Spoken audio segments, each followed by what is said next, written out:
I mentioned guest house. I'm thinking about like where has the church done this well? Like really embraced this, just maybe transparency or supporting leaders in ways that are recognizing that there are great needs, perhaps unique needs, quasi unique Hmm. needs, if we want to put it that way.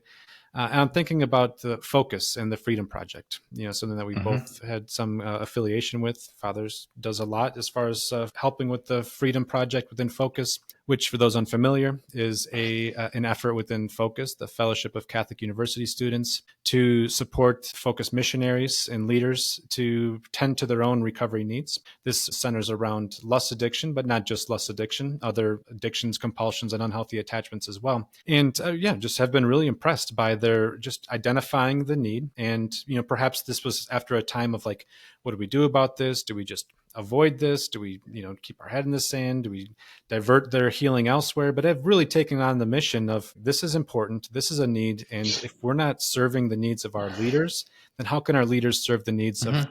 the students?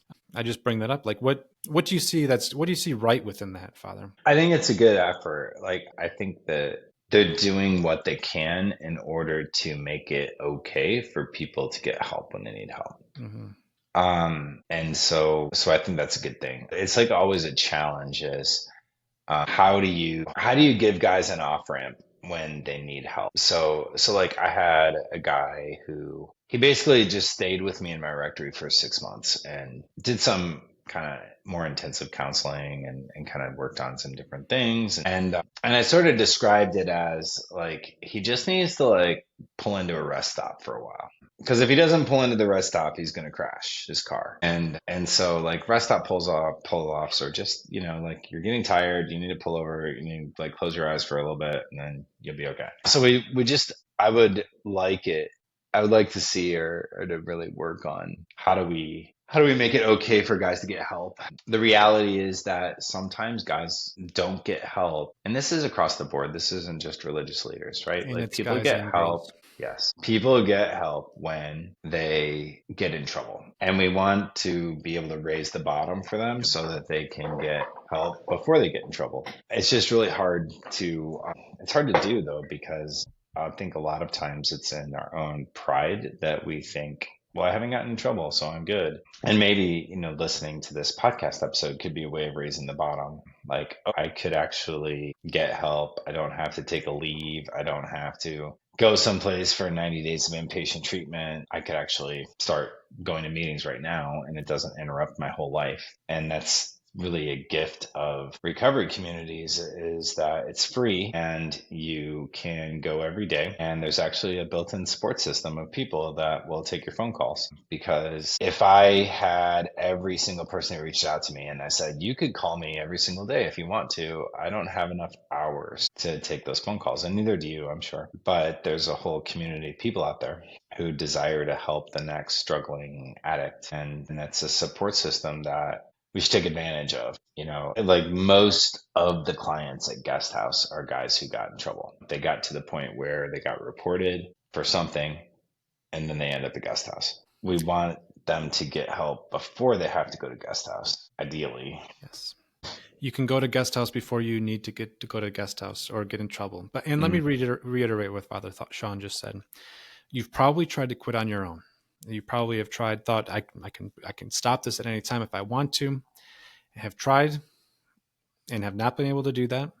And then kind of bouncing between both rationalizing I could quit this on my own if I really gave it a good effort, and I'm pretty good at actually doing some damage control and consequence control, and people aren't really finding out. And so maybe I'm just really good at hiding this from people. If that's what you're thinking right now, and you're also listening to this podcast because you recognize that there is some challenge, there's some problem, something needs to be done, you have the option of today going to a 12-step recovery meeting in your community, adjacent to your community, from the comforts of your own home in a virtual meeting. And you do not need to upend or uproot your whole life in order to make that happen. If you get in trouble, if you're found out, if you are like just trouble with either the law or relationship trouble or challenges or with your Hmm. job or whatever it might be, then you're probably going to need to uproot your life for a bit in order to find recovery. And that's just, dedicated a ton of time and space in your life where you can get the necessary healing that you need.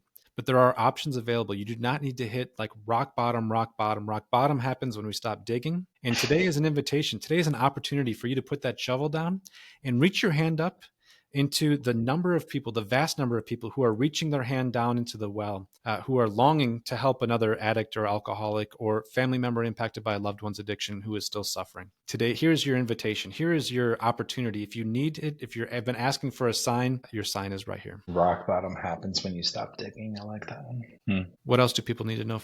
We need to know lots of things. You know what? It's probably less about what we need to know. Addiction recovery is not so much what we know. It's not a cognitive or a mental problem. It's a behavioral problem. It's not about knowing more. It's actually probably about setting aside everything that we think we know for a new experience in Christ. Yeah.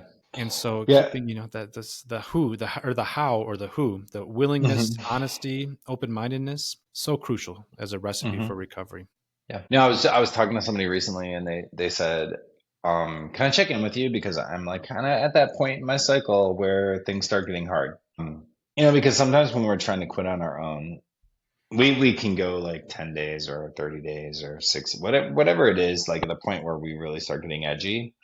And kind of my advice to him was, so now would be a really good time to start going to meetings, right? Or you need to beef up your support system right now. So if you know you're getting to that point where you're vulnerable, beef up your support system, make a decision to do something different, because otherwise, like, you're just in a self-fulfilling prophecy of like, okay, this is usually when I fall. So like do something different if it's usually when you fall.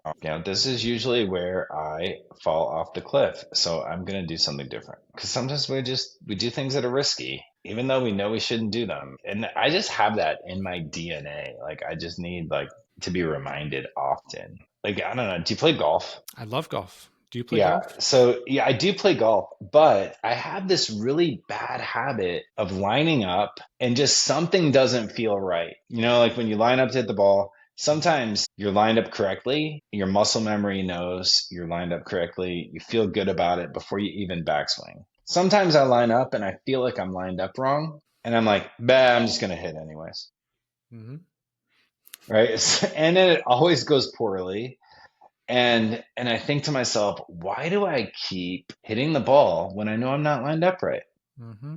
And so it's like something in my DNA that like tolerates that kind of, I don't know, that kind of chaos or disorder or whatever it is. And you need to be a little bit more of a perfectionist maybe to be a good golfer and consistent about things. Or yesterday I was cutting my grass and I have, a 0-turn lawnmower. And I was like, I think maybe I can like cut along the top of this slope. That'll work. And then I just hit like this point that was too steep and I started sliding down and then I bottomed out in the bottom of the ditch and had to go get my truck and pull the mower out. And I'm thinking to myself, like, why did I even try that? That was just dumb. So sometimes I just try to do dumb things, even against my better judgment. And so living a life of recovery, like when I'm going to meetings regularly, I'm listening to healthy people. It kind of helps me from going back into those like bad habit thought patterns. Yep. And they're not bad habit thought patterns like I want to drink right now, sexually right now, or I want to. The bad habit thought pattern is I think I'm going to do this thing even though I know it's dumb. Yep. I want to take that golf analogy a little bit further. I was actually just expressing this with a client in therapy earlier today. And, so if we want to become a better golfer, we can't just say, I'm going to swing better. I'm going to watch a bunch of golf on TV and then I'm just going to do what the pros do when I'm out playing on the golf course. If you really want to improve your golf swing, you need to dedicate time on the driving range and to like practice mechanics and skills that then won't immediately carry over into the golf course. Like when you're actually playing a live round of golf, it's very easy to go back to old habits. And the golf swing is somewhat counterintuitive in a lot of ways. And so in order to like make that intuitive, it just takes a lot of repetition on the driving range. And even then, again, you get back on the course and it may not bear fruit for a while. Kind of got to, practice and then practice, apply. I think recovery meetings are a lot like what happens on the driving range. We spend some time on the driving range and we get plenty of practice in a very safe setting, in a place where we're not going to be judged. And, we can kind of learn these new tools, skills, relational, coping mechanisms and things like that are going to be healthy rather than harmful. and then we go back into the world and we apply it, and we can learn from that. Maybe it goes well, maybe it doesn't. We get back on the driving range or back into a meeting and start to apply those skills, work on those skills again, and back and forth. But you can't just think that you think we're going to go onto the golf course and like think our way into a better golf score. So I think there's a lot of application there.